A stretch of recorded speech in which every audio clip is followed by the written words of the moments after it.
You're listening to the Business for Good podcast, the show where you'll hear inspirational stories about companies making money by solving some of the world's most pressing problems. I'm your host, Paul Shapiro, and I'm glad you've joined us.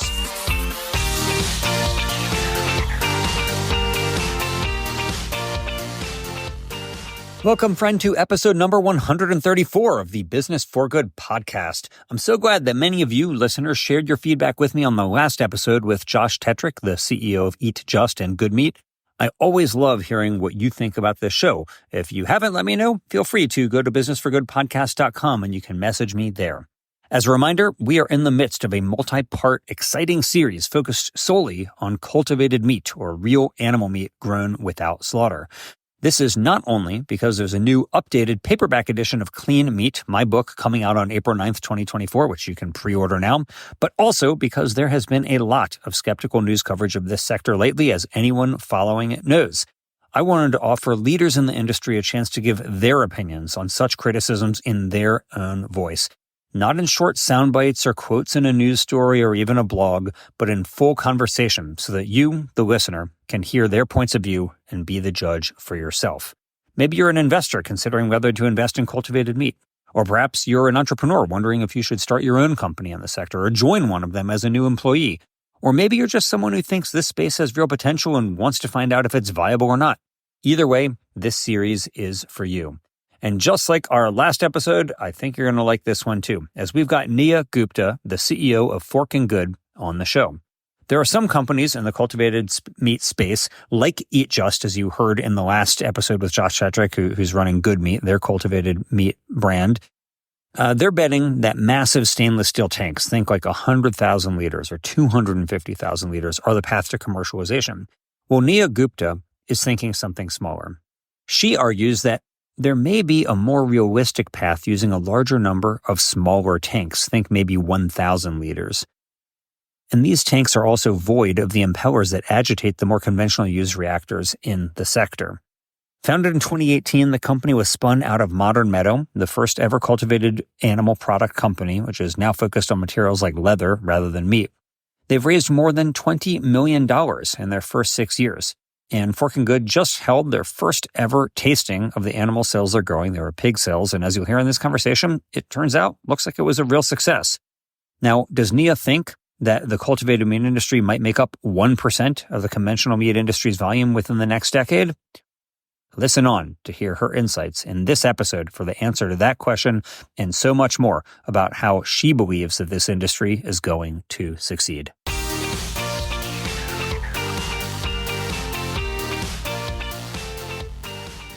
Nia, welcome to the Business for Good podcast.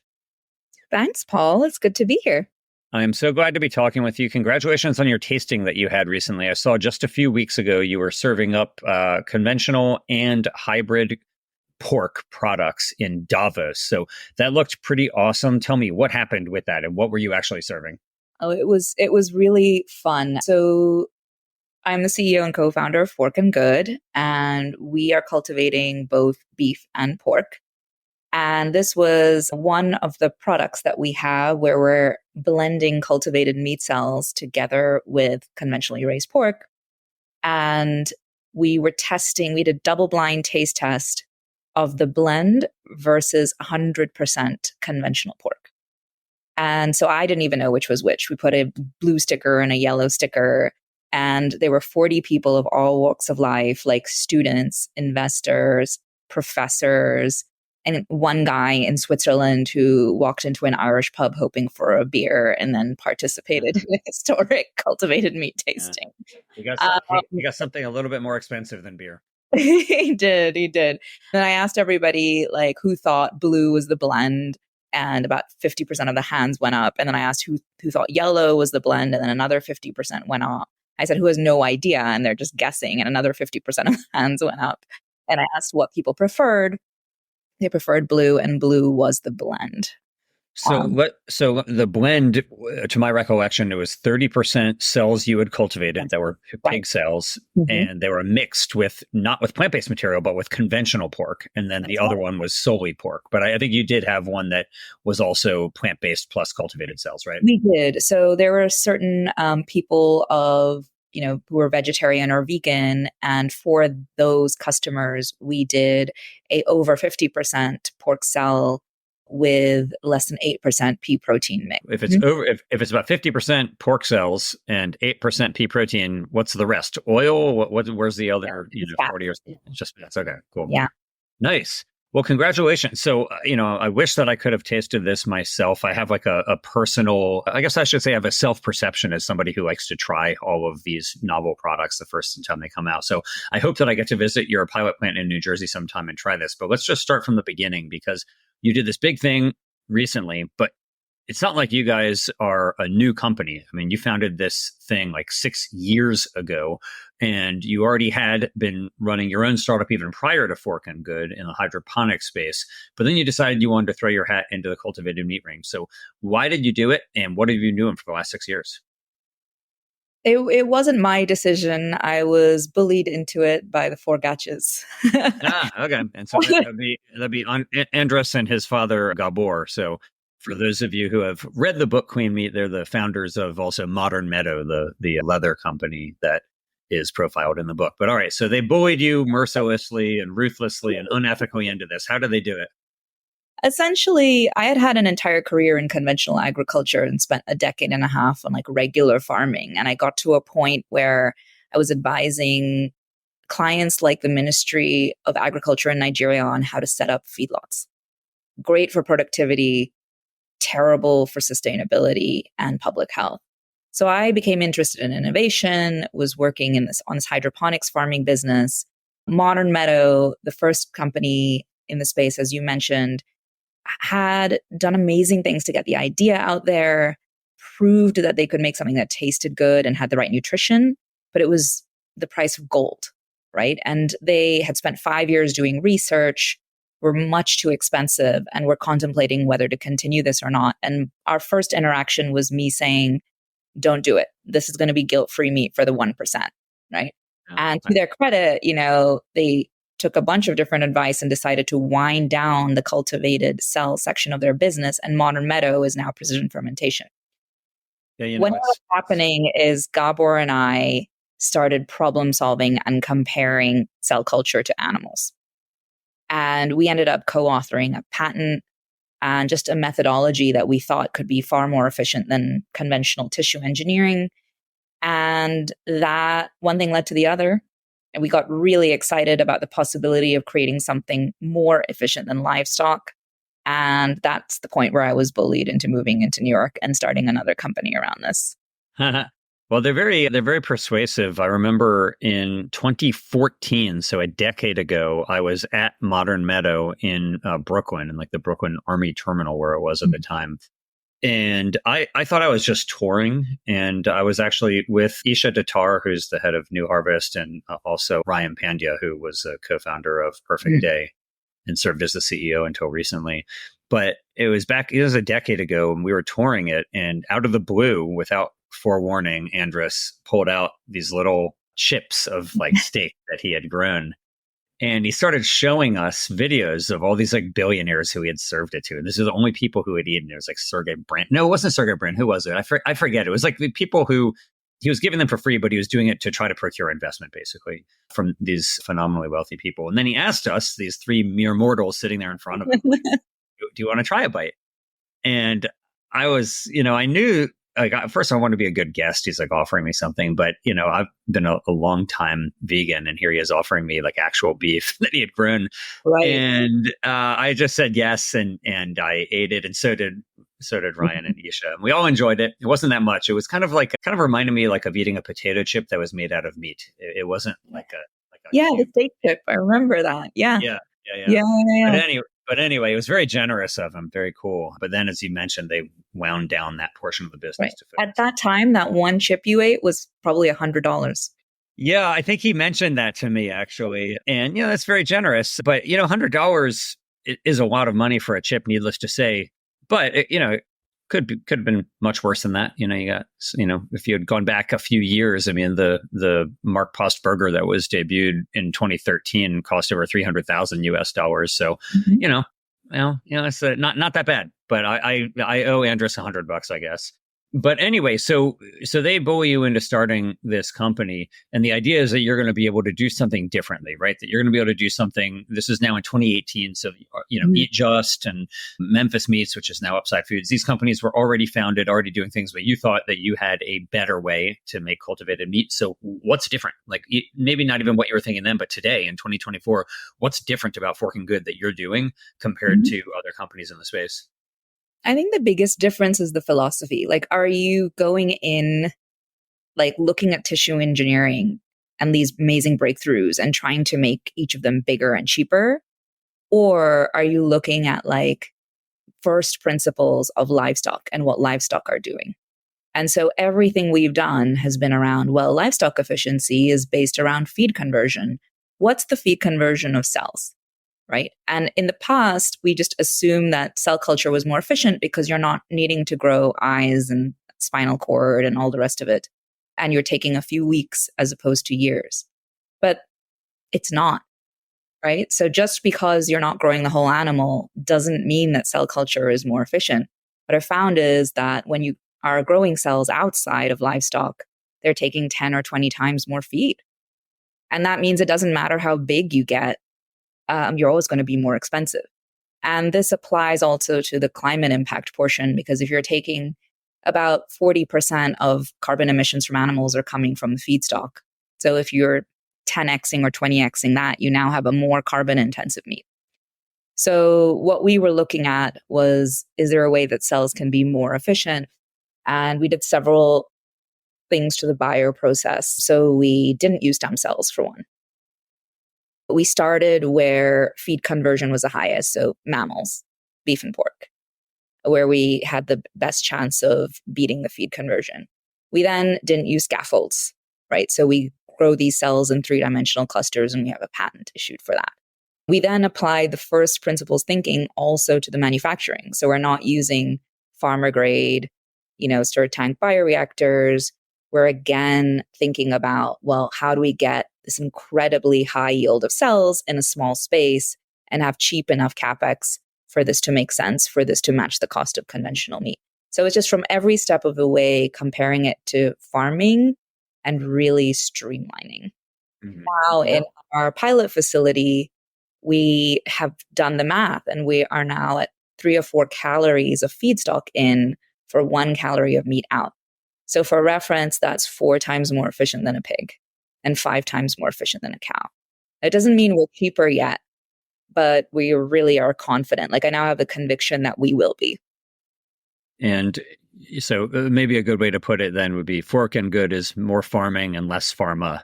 But Yeah. I want to ask you about these bioreactors, because you've stated now and in news articles that you don't use stir tank reactors, which is what pretty Mhm. much everybody else uses. So what's agitating your media then? Like if it's not impellers, what are you doing?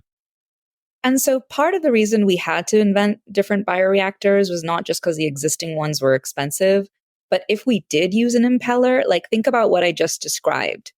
3D clusters of cells growing incredibly high yields. So you end up with a very viscous solution. Now imagine putting blades in there and then just rotating that blade really fast. You're going to destroy all of those beautiful cells that are growing. So we had to come up with a really gentle mixing technique, and I can't reveal it publicly because we're actually in the middle of patenting it yet, but it's with a partner when we have an exclusive partnership for it. And it's a different mixing device, and then the tanks are just tanks, right? So there's nothing hugely different about, like, a perfusion tank that it can be off the shelf, but it's more that we've put it together in a unique way. And because we have this gentle mixing and we don't have scaffolds, it allows us to do continuous harvest, and that's kind of the key. Right. So So continuous harvesting means, instead of growing up the cells and then stopping the process and then harvesting it once in a batch, you can kind of have a tap and keep harvesting the cells while this batch keeps growing. So you can have a much smaller vessel for a lot more cells. That's So cool. So, if you look at, of course, fungi fermentation is very different from animal cell culture. But if you look at what corn, QUORN, is doing in the UK, they're Mhm. by far the most advanced of the mycelial fermentation companies out there. Mhm. And they don't have impellers in their reactors. They use air, basically air bubbles to agitate. And they also run a continuous process. So it's a permanent bleed and a permanent feed, so to speak. So Exactly. and so that process enables them to get down to conventional meat prices. In fact, I was in London in 2023. I went into KFC and I was shocked to see on the menu that a corn chicken patty was basically about the same price as a regular KFC chicken patty. It wasn't identical, but it was close enough that it appeared to me to be pretty close to price parity. And Very that was similar idea. Very it, similar. Yeah. right. It was very, very impressive. And, these folks have a different idea from you in that they have these huge reactors. Like, I think what I've read, at least, is that you are planning to use 1,000 liter reactors as opposed to these gigantic ones, whereas corns Mhm. are they have several 150,000 liter reactors going.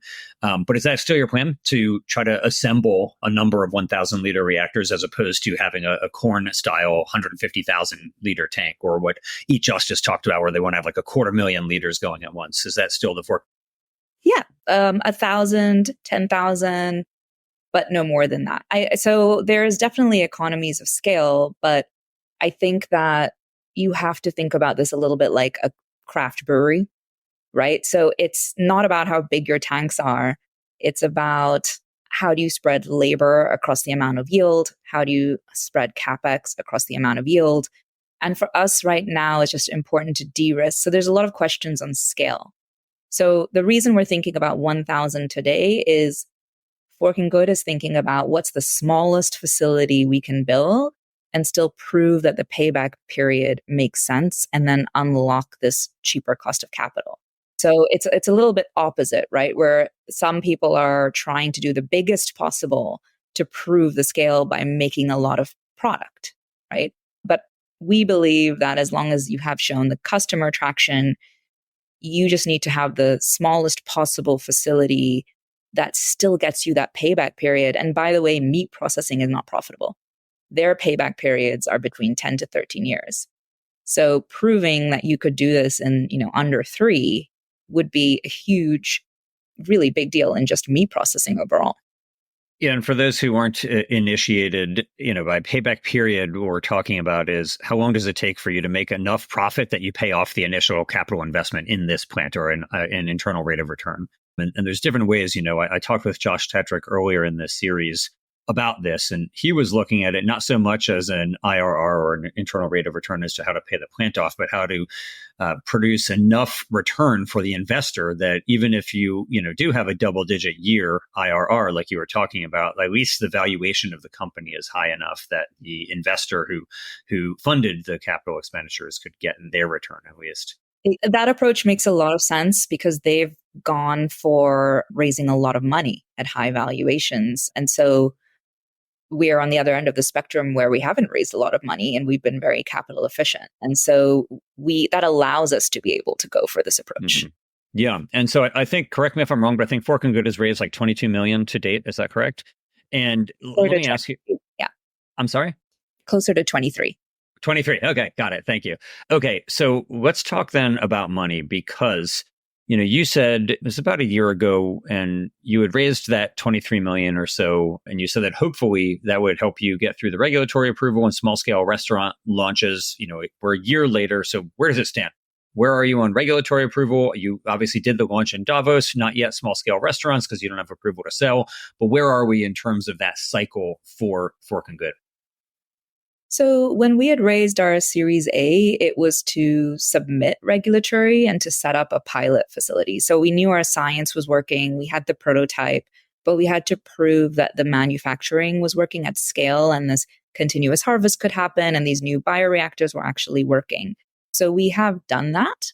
And then on regulatory, we're going back and forth with the FDA. We submitted at the end of last year, and the process has changed slightly. So now we are basically having back and forth Zoom meetings with the FDA to talk through each part of our submission. Nice. So we'll see. Like it's just unpredictable, right? We think the first couple of companies took about 13 months to get to approval. Now the FDA and USDA know a lot more. They're asking a lot more questions, but also there's been a leadership change. So it's uncertain. And that part you can't control. I mean, all I can say is that they've been fairly cooperative and responsive so far and not raised any red flags on any part of our process. So I feel confident, and I wish I had a better handle on what the timing was and could say, because you and every customer and prospective customer, because obviously we can't sell, and every investor wants to know when, right? And I would love to be able to say, like, it's just going to be at this time, right? And that's not possible at the moment. Hopefully in the next year or two. So let's talk about that issue that you raised, Nia, about when. So, if you look, this is an industry, it's still very young, right? Like the first of these companies was founded toward the end of 2015, which is Memphis Beats, again, now Upside Foods. And so we're not even a decade into the effort to commercialize this, which, if you look at the trajectory of like electric cars a decade in, they were nowhere, right? People were writing the obituaries for electric cars a decade in, actually. And today, people are writing the obituaries for cultivated meat. Article after article has come out, whether usually from one or two reporters in different outlets. So, but it's mainly Bloomberg and another reporter who has published for a variety of places, including recently in the New York Times, writing essentially the obituary. And what they're saying is, there's no cultivated meat being sold anywhere anymore, not in Singapore or Washington, D.C. or San Francisco, which are the three places where it's been served.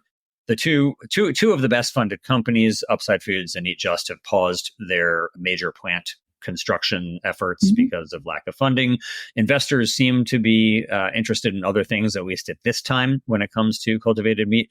So what do you think is going on? People are writing the obituaries. What do you say? Well, I think there's so much you just said there, right? So the question is, what is going on that these people are pushing back or being so negative? Like, is that the question?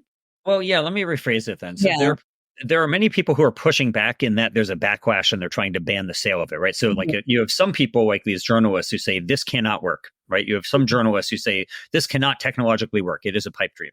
Then you have others who are saying, hey, we need to ban the sale of this, presumably because they think it can work, right? Like they wouldn't be trying to pass laws throughout the states and in the Congress and in Europe if they thought this was never going to work anyway. But I'm mainly asking your response to those critics, not who want to ban the sale, but to the critics who say, this just can't happen technologically. You just can't actually do this. Like, you've now been working at this for 6 years. Is there anything that you have seen that leads you to think maybe we were wrong? Maybe it can't be done? No, I don't think so. So in food and in tech, there's so many politics and everyone has their own opinion and everyone has their own agenda. And now we're at the intersection of food and environment, and people are being let down. There were expectations that were set up and those expectations were not met, right? And so I think there was this push to make it real, to make that aspiration real, to be in market, that race to be there. And there wasn't necessarily that pathway, that parallel pathway of bioprocess being solved, the CapEx being solved. And now those companies are going and doing that. Those are two companies. There's 150 companies, maybe a few fewer now, but everyone has their different way of doing things. And like, I'm not a scientist, but what I've learned is you need to be really stepwise with establishing this repeatable bioprocess, and biology is more complicated than software. But at the same time, we've made amazing progress, right? So the industry, it was said that they could not reduce the cost of the media or get rid of fetal bovine serum, right?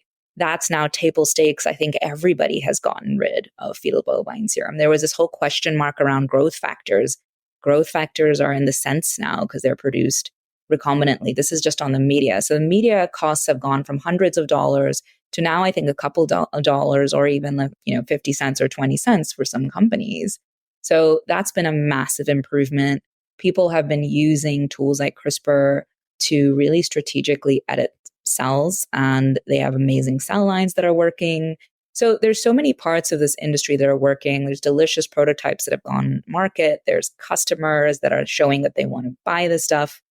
I don't think anybody said that would be at the scale of meat by 5 years from now, but somehow that expectation was out there. And I also believe that maybe people have thought about being visionary and pitching and doing sort of investor conversation to journalists in the same way, right? And those are different audiences. Yeah. Or maybe they presumed that investors were reading stories that journalists were writing. But you mentioned until we get to the scale of meat. Needless to say, that is very far off. But what about just the scale of plant-based meat? Plant-based meat today, it's not even 1% of the total animal meat market by volume or by dollar. But volume is what we really care about from a sustainability perspective, of course. And so even though it's not yet 1% of the meat market, it is ubiquitous. You can get it in every big box grocery store, many fast food menus. It's not abnormal to be at the airport and, you get plant-based meat at some restaurant. So what do you think it'll take in terms of resources and time for cultivated meat to get there? I come back to this craft brewery model, right? Like, think about how many tanks craft beer takes. But nobody worries about like running out of steel for craft breweries. And the reason is that one can work well and highly profitably, right? And so my thing has always been, why can't we just make one good craft brewery, prove it? That's what Fork and Good, that's what we're trying to do. And if that works well, then scale is not really the question, right? And yes, it's physical. Again, it's not software. It's not about flipping the switch of a button, and it's still building, and building takes time. But I think absolutely we could get to 1, 5, 10, 20% of the industry, right? Now, I don't know. Within what time frame do you think? Oh, within the next decade, for sure. Right. So just so that I am comprehending what you're saying, Nia, because this is a very bold claim. Within the next decade, so let's say by 2034, you think we'll be at 1%, 5%? Obviously, nobody can predict the future. I'm just playing the game just because it's a fun game to play. Like if we're talking in 2034, is cultivated meat 1, 5, 10, 20% of the meat market? What do you think? I have to think about it. 2024, so 2034, 1%. Yeah, 1%. Okay. Yeah, because it's interesting. Like if you think about, in the United States, there's over 100 billion pounds of meat that is produced every single year. So 1 billion pounds would be at about 1% then, let's say. And, the biggest of these plants that people were talking about, like from Upside or Eat Just or Believer Meats, they're talking about tens of millions of pounds. So, that's still a far way from a billion, right? So you need a lot of money. You need a lot of companies doing this. It's going to take many companies. Right. And those numbers being projected those are still aspirational numbers. They're not being produced today. Right. Yes. Yeah. They're right. Those are. Yeah. Thank you for clarifying that. When they're talking about tens of millions of pounds, that's what they're projecting, not what they are capable of today, of course. Yeah. Okay. Well, that's it's so hard to predict, Paul, is just like nobody. We don't know when it will take off, right? And so once you do have that highly profitable craft brewery, once you do find that fit of like, well, this just works so well in this function, or it just works so well in this sausage mixed with conventional meat, or it turns out people really care about ethics, like, this is really taking off in this segment of the market, or wow, like these companies now have regulation to decarbonize their supply chain. So now like they have to decarbonize meat. You can't really predict all of these things, right? And we're in a context where meat is getting more expensive. Right? Yeah. So if there were one thing that you would hope would happen, what is that one realistic thing? Is it government support for the industry, more venture capital for the industry? Is there one particular technological breakthrough that you wish would happen? Like if you could have one wish, what would that be? It would be around project financing, right? And that might be government support, or it may not. It may look like just financing for equipment. We don't do a ton of new startup manufacturing anymore. And this isn't an issue just in cultivated meat. It's for anything in climate. we're now needing to hit the physical world. And yet, especially in the US, we're designed very much around sort of service and software. Banks have unwound, how they used to fund factories, right? And so I think really, and people are starting to think about this, but, you had this question of what businesses do you wish people would start? And I think there's a lot of people, out of academia coming out with like amazing innovations. So there's a lot of energy around the technology. There's energy around just venture capital, but there isn't that much in the middle of like, how do we scale up these physical businesses? How do we invest in infrastructure? How do we bridge across private and public to do that? Yes. Well, that's cool. So as you mentioned, every episode, I always ask guests what companies they wish would be started. So yours, it sounds like would be some type of a project finance, right? So somebody's going to finance your equipment or maybe the construction or something like that. Okay. Very cool.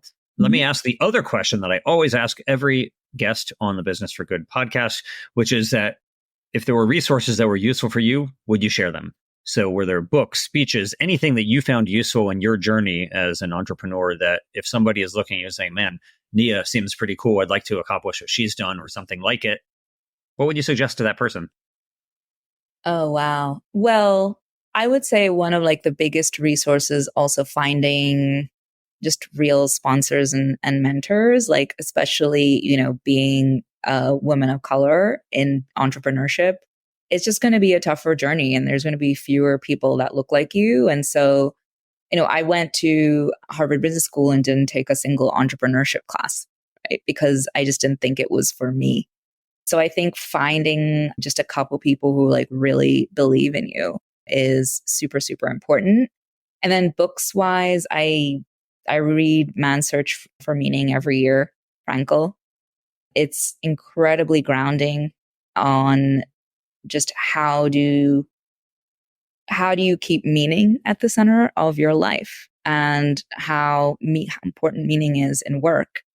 Then the other two that I like recommending are Growth Mindset by Carol Dweck and Radical Candor, Kim Scott. So both of them are, women, highly empathetic, and you need to have that flexible, adaptable mindset and a lot of authenticity, I think, to do something really, really friggin' hard.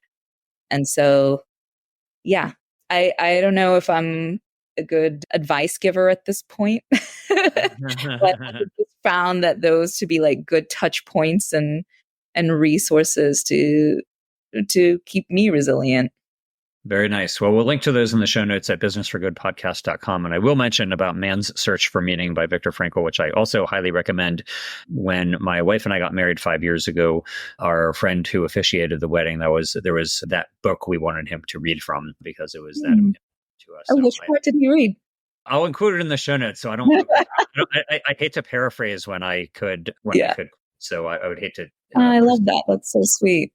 But don't tell my wife that I don't remember our ceremony word for word. But maybe I could still do my vows. I don't know. But I really appreciate all that you're doing, Nia, and I will be rooting for your success and hoping to go to your craft brewery when you have it set up so that I can try some of your cultivated meat. Well, we're already, like, I would say, beating some small scale farms, right? Like this is real. Like this brewery is coming. The meat brewery is coming. I love it. And by beating them, I presume you mean on cost. I do mean that. Yeah. Awesome. Very cool. Awesome. Well, I will bring $100 bill with me so I don't feel indebted to you as I do to Andres now that you've put it that way. So, well, that will buy you a lot more meat today. Oh, very good. Maybe instead of a chip, I'll get a whole burger. We'll see. All right. Well, thanks so much, Nia. It's great what you're doing, and I wish for your success. No worries. Thanks for listening. I hope you found it useful, and if you did, please let the world know. Leave the show a 5-star rating on your favorite podcast app and share the episode with your friends. Who knows? Maybe you'll inspire one of them to be in the business of doing good themselves.